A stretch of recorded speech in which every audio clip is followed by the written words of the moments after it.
उन्होंने ब्रह्म समाज के जो दो हुए, नया ब्रह्म समाज केशव चंद्र सेन ने बनाया था। ब्रह्म समाज बनाया राजा राममोहन राय ने, केशव चंद्र सेन ने उसका आधुनिकता की।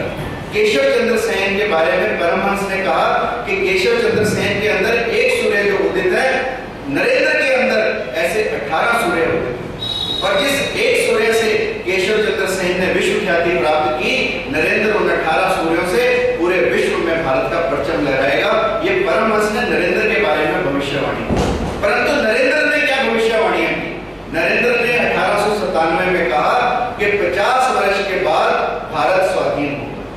1897 में कोई व्यक्ति मानने को तैयार नहीं था कि भारत 1947 में आजाद होगा। 1897 प्लस 50, 1947। इतिहास इस बात का गवाह है कि 1947 में भारत आजाद हुआ। यह है स्वामी विवेकानंद के पहले ज्ञान की बात। दूसरी भविष्यवाणी जो स्वामी विवेकानंद ने की, उन्होंने कहा कि जब भारत आजाद होगा तो भारत पर चीन आक्रमण करेगा, और 1962 में इतिहास इस बात का साक्षी है कि चीन ने आक्रमण किया। उसके बाद स्वामी जी ने कहा कि भारत आजाद होने के बाद पूर्ण रूप से भौतिक होगा, और भारत पूर्ण रूप से भौतिक हो रहा है। हुआ तो नहीं, पर होने की कगार पे। फिर स्वामी विवेकानंद ने कहा, उस समय 1897 में जब कार्ल मार्क्स लेबर रेवोल्यूशन का प्रोपोनेंट था and he was in Germany, उस समय स्वामी विवेकानंद ने कहा कि सबसे पहला लेबर रेवोल्यूशन यदि किसी विश्व के हिस्से में होगा तो वो रूस होगा। उस समय कोई मानने को तैयार नहीं था कि रूस में भी लेबर रेवोल्यूशन हो सकता है, जबकि कार्ल मार्क्स तो जर्मनी में होना चाहिए कायदे के हिसाब से। परंतु इतिहास इस बात का गवाह है कि 1912 में सबसे पहली लेबर रेवोल्यूशन रूस में हुई, जब जार का राज्य समाप्त हुआ और लेनिन एंड पार्टी गद्दी पर बैठे। तो ये स्वामी जी का ज्ञान था, आंतरिक ज्ञान था, जो उन्हें किसी पुस्तकों से नहीं मिला था, दिव्य ज्ञान था, जिसे मैं कहता हूँ आध्यात्मिक ज्ञान था स्वामी जी का। गहराई थी उनके ज्ञान में, तभी कोई व्यक्ति ऐसी बातें कह सकता है, अन्यथा कोई व्यक्ति ऐसी बातें नहीं कर सकता। और जो आखिरी बात स्वामी जी के ज्ञान के बारे में आप लोगों को कहना चाहता हूं, और जिसके प्रति हम सब आशान्वित हैं और हम ये महसूस करते हैं कि भारत का भविष्य कैसा होगा। स्वामी जी ने 1897 में कहा कि भारत 150 सालों में पुनः विश्व गुरु बनेगा। अब 1897 से 150 साल यानी 2047। So times are not far away कि भारत पुनः विश्व गुरु बनेगा। यह स्वामी विवेकानंद की आशा है, ये स्वामी विवेकानंद की भविष्यवाणी है, ऐसा स्वामी विवेकानंद का मानना था। और जिस हिसाब से, जिस तरह से पूरे विश्व में बदलाव आ रहा है, वो दिन दूर नहीं कि भारत पुनः विश्व गुरु कहलाएगा। और इसी आशा के साथ हम स्वामी जी की 150वीं सार्धशती मना रहे हैं, ताकि भारत का भविष्य उज्जवल हो, भारत का युवा उसका भविष्य उज्जवल हो। इसी उम्मीद के साथ मैं आप सब लोगों के बीच में लॉयल्टी की यदि मैं बात करूं तो स्वामी विवेकानंद से निष्ठावान शिष्य परमहंस को मिलने वाला नहीं, और जितना निष्ठावान वो स्वामी जी के प्रति थे, इतने ही निष्ठावान वो अपने माता पिता के प्रति, अपने सहपाठियों के प्रति, अपने मित्रों के प्रति, अपने सन्यासियों के प्रति और देशवासियों के प्रति। उनकी निष्ठा का थोड़ा सा एक छोटा सा उदाहरण यदि मैं दूं तो जब वो अमेरिका जाने के लिए माँ शारदा से अनुमति लेने गए, तो माँ शारदा ने बात में ऐसे ही चाकू पकड़ा और फिर कहा, नरेंद्र वो चाकू जो मैंने तुझे दिया था मुझे वापस कर दो। नरेंद्र ने इस बात का ध्यान रखा। नरेंद्र ने जो चाकू का ब्लंट हिस्सा था वो माँ की तरफ किया और तेज हिस्सा अपनी तरफ रखा। तो माँ ने कहा, विजयी भव। माँ इतनी सी बात से अंदाजा लगा गई कि ये व्यक्ति वो व्यक्ति है जो जीवन में किसी को कष्ट नहीं देगा। यदि हमेशा दूसरे के सुख को पहले रखेगा, बाद में अपने सुख को रखेगा, चाहे दुख लेकर दूसरे को सुख देना पड़े। ये स्वामी जी की निष्ठा थी। औरों के प्रति मेडिटेशन, ध्यान की अवस्था, मैंने फोकस की, आप लोगों से बात की। फोकस में थोड़ा सा एफर्ट होता है, मेडिटेशन इज एफर्टलेस। और जब हम ध्यान में होते हैं तो बिलीव मी, हम परमात्मा के साथ होते हैं। और स्वामी जी ने ध्यान की अवस्था में, मैं आपको बताऊं, जब छोटे बच्चे थे तब भी खेलते खेलते ध्यान में बैठ जाते थे, और बच्चे भी ध्यान में बैठते थे। एक दिन जब सब बच्चे ध्यान में बैठे तो काला नाग आ गया। सब बच्चों ने काला नाग देखा, भागे। स्वामी जी अपनी ध्यान अवस्था में बैठे। स्वामी जी के आगे फन झुकाया और वापस चला गया। सब लोग बड़े विचलित हुए कि ये क्या हुआ। तो स्वामी जी ने कहा कि जब हम ध्यान की अवस्था में होते हैं उस समय हम परमात्मा के नज़दीक होते हैं, और जब हम परमात्मा के नज़दीक होते हैं उस समय कोई हमारा कुछ नहीं बिगाड़ सकता। इसी संदर्भ में मैं आपको उमर ख़याम, एक सूफी संत हैं, उनका एक छोटा सा किस्सा सुनाता हूँ।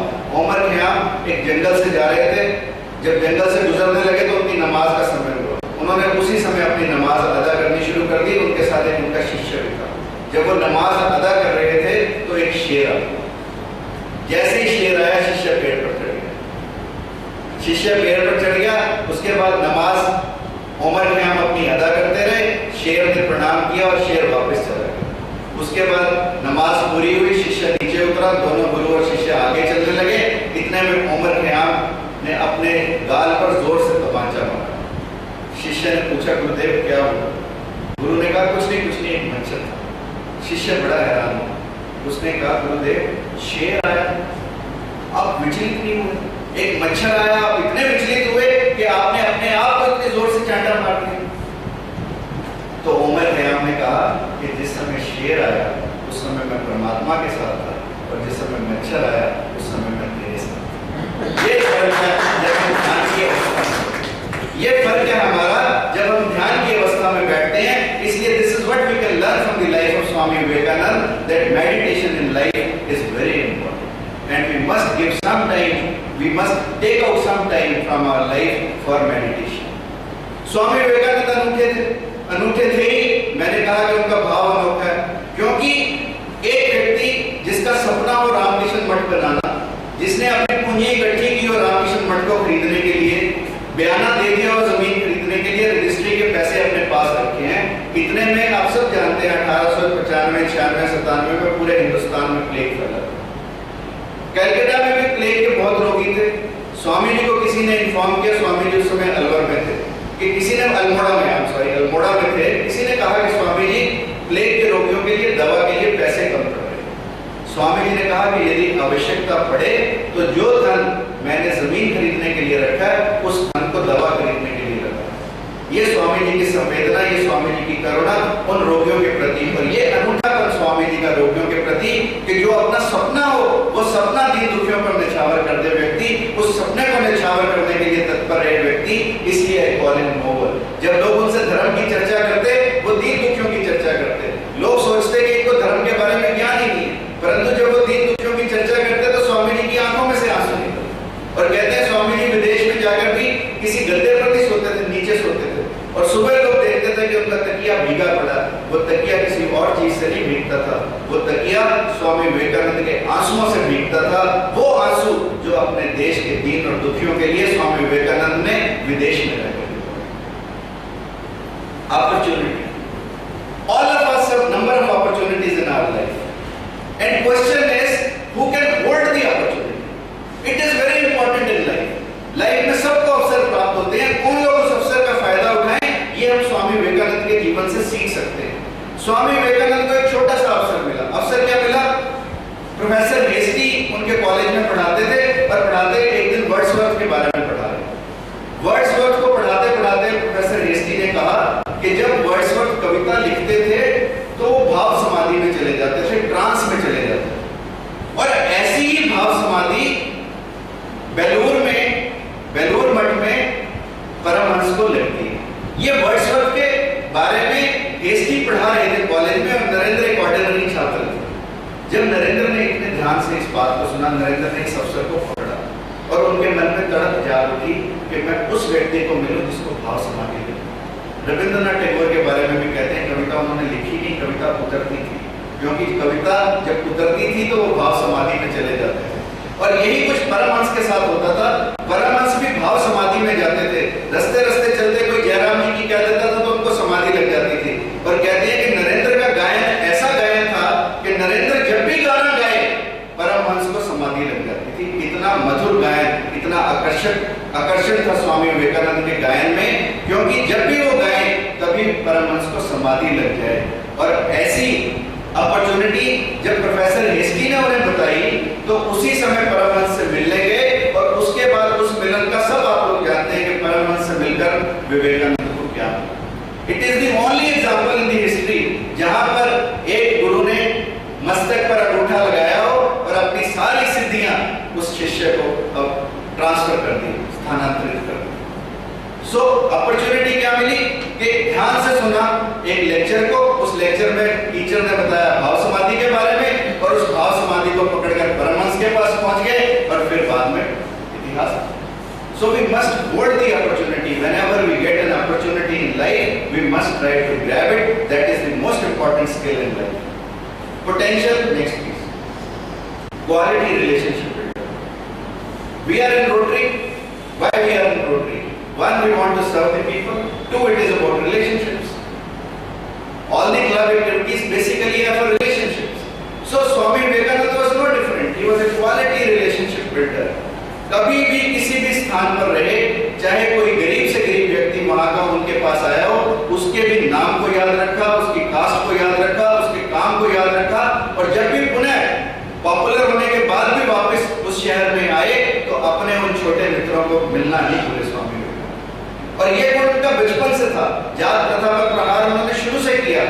उनके घर में, क्योंकि दादा वकील थे, पिता वकील थे, तरह तरह के भूखे रहते थे। स्वामी विवेकानंद ने पूछा इतनी तरह के हुक्के घर में क्यों रखे हैं?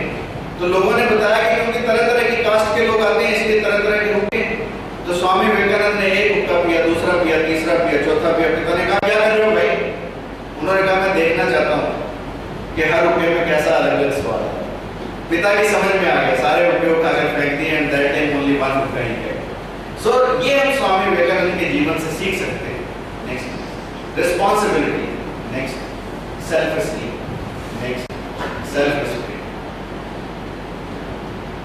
सेल्फ रिस्पेक्ट यानी आत्मनियंत्रण। नरेंद्र ने आत्मनियंत्रण करना सीख लिया, परंतु समदर्शिता का भाव उनमें नहीं आया। खेतड़ी के नरेश ने उनके स्वागत में एक गायन का आयोजन किया। अब गायन में कौन लोग आएंगे? उन दिनों में वैश्याएं आती थी। स्वामी विवेकानंद को पता लगा कि एक वैश्या गाने आ रही है, तो स्वामी विवेकानंद उस समारोह में से उठकर ऊपर कमरे में चले गए। वैश्या को बड़ा बुरा लगा कि एक स्वामी तेरे गायन को ना सुने। उसने गाना शुरू किया, प्रभु जी मोरे अवगुण चित न करो, समदर्शी है नाम तुम्हारा, चाहे तो पार करो। एक लोहा पूजा में राखे, एक घर बदिर देखो, पारस गुण अवगुण नहीं जानत, दो कंचन दो करो।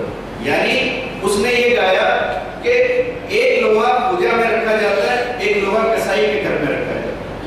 पारस दोनों में भेद नहीं करता। जब पारस उस लोहे को छूता है तो वो लोहा सोना बन जाता है। तो स्वामी जी, मैं चाहे भले ही वैश्य हूं, आप मेरे और दूसरे लोगों में भेद क्यों करते हो? जब स्वामी जी ने ये गायन सुना तो स्वामी जी नीचे उतर कर आए, उस वैश्य को सराहा, और उस दिन से नरेंद्र नहीं रहा, नरेंद्र विवेकानंद बन गया। और ये विवेकानंद का नाम भी खेतड़ी के नरेश ने स्वामी विवेकानंद को दिया। ये है स्वामी विवेकानंद का चरित्र आप सब लोगों के। और स्वामी विवेकानंद के चरित्र की कितनी बातें बताऊं आपको। स्वामी विवेकानंद के बारे में कहते हैं कि पश्चिम में जैसे हमारे यहाँ पर भी आज का सिस्टम है, लड़के लड़की प्रपोज करते हैं, but there is a system. Proposal हुआ, फिर सगाई हुई, फिर शादी हुई, फिर बच्चे हुए। वहां पर लड़की आई और उसने कहा स्वामी जी मैं आपसे आप जैसे बच्चे की उम्मीद करती। शी वाज फार अहेड, सीधा ही कि मैं आपसे आप जैसे बच्चे की उम्मीद करती। स्वामी जी ने बड़ी दुविधा कि क्या जवाब दें इसको। स्वामी जी ने थोड़ा सा ध्यान लगाया और फिर उसे कहा कि देखो तुम मुझे अपनी गोद में बिठा और मैं तुम्हें मां कहूं, तभी तुम मेरे जैसा बच्चा प्राप्त कर सकते हो, अन्यथा क्या गारंटी है मेरे जैसा बच्चा होगा कि नहीं। तो ये चरित्र था स्वामी विवेकानंद का कि स्वामी विवेकानंद ने कहा मां मुझे आप गोदी में बिठाओ, तुरंत आपको मेरे जैसा बच्चा मिलता है। ये स्वामी विवेकानंद का चरित्र। और जब शिकागो से वापस चले, रास्ते में जहाज इजिप्ट में रुका, कायरो में रुका जहाज। कायरो में आए, गलती से वैश्या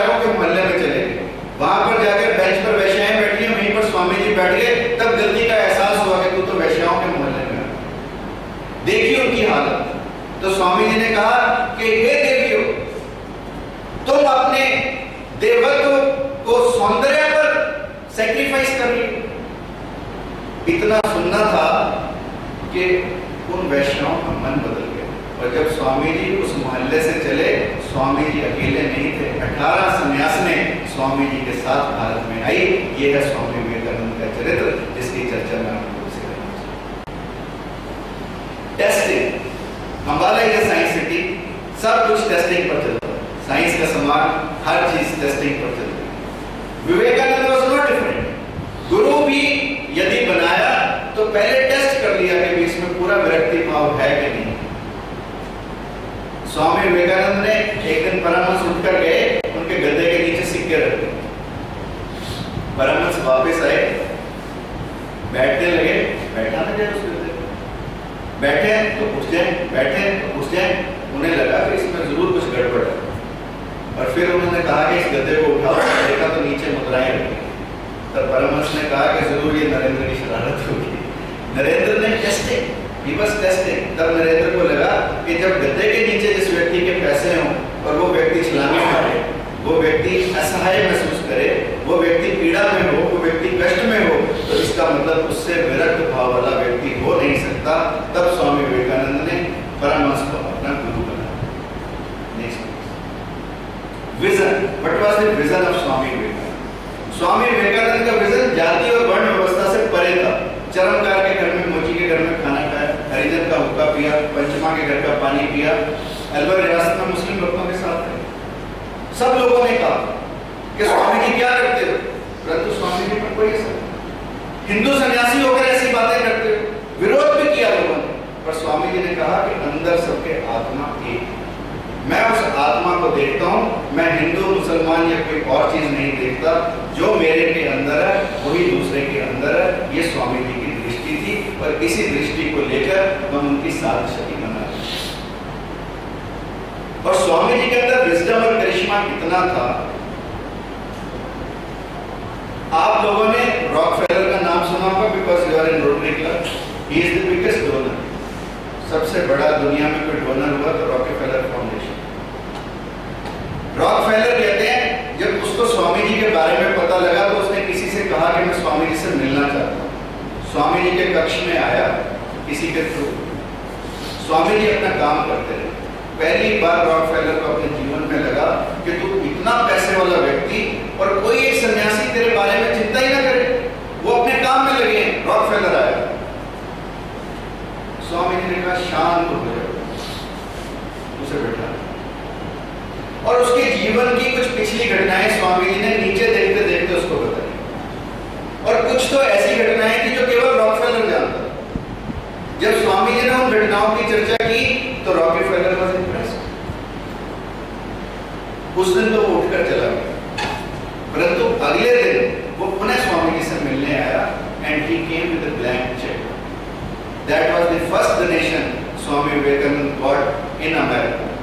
रॉकफेलर ने आकर ब्लैंक चेक स्वामी जी को दिया और कहा कि स्वामी जी आपने मुझे कहा शांत हो जाओ, मैं शांत हो गया। क्यों? संपत्ति सारी दान में। तब स्वामी जी ने कहा, and after that only Rockefeller made the Rockefeller foundation. Same is the story of madam Carmel. She was an opera singer. She had tried to commit suicide 4 times। 4 bar suicide attempt किया। फिर किसी ने स्वामी जी के बारे में बताया, तब स्वामी जी से मिलने आई। वही शब्द स्वामी जी के शांत हो गए। और उसके बाद कहते हैं कि कालवे के सिर पर हाथ रखा। उसके बाद उसने गायन के क्षेत्र में, स्पेशली इन ओपेरा सिंगिंग, जो धूम मचाई पूरे विश्व में। कहाँ वो एक लेडी जो सुसाइड करना चाहती थी, और कहाँ जहाँ उसने बुलंदियां छुई पूरे विश्व में in opera singing. That was Madam Balve, but it was all due to the blessings of Swami Vivekananda। Discipline, X-ray discipline I have read, because one you can see through and through, that is X-ray।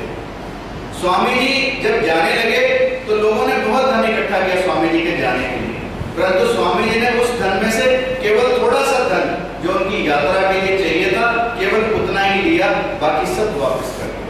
ये है स्वामी जी का अनुशासन कि स्वामी जी आज हम इकट्ठा करते हैं ज्यादा, खर्च करते हैं कम। उस समय स्वामी जी ने, जब स्वामी जी निर्धन थे, कोई आने जाने को उनके पास टिकट के पैसे भी नहीं थे शिकागो में, लोगों ने पैसे इकट्ठे करके दिए थे, परंतु उस एकत्रित धनराशि में से भी केवल एक निश्चित धनराशि स्वामी जी ने अपने लिए ली और बाकी सब इतिहास आप जानते हैं कि स्वामी जी ने उस निश्चित राशि से विदेशों में जाकर किया।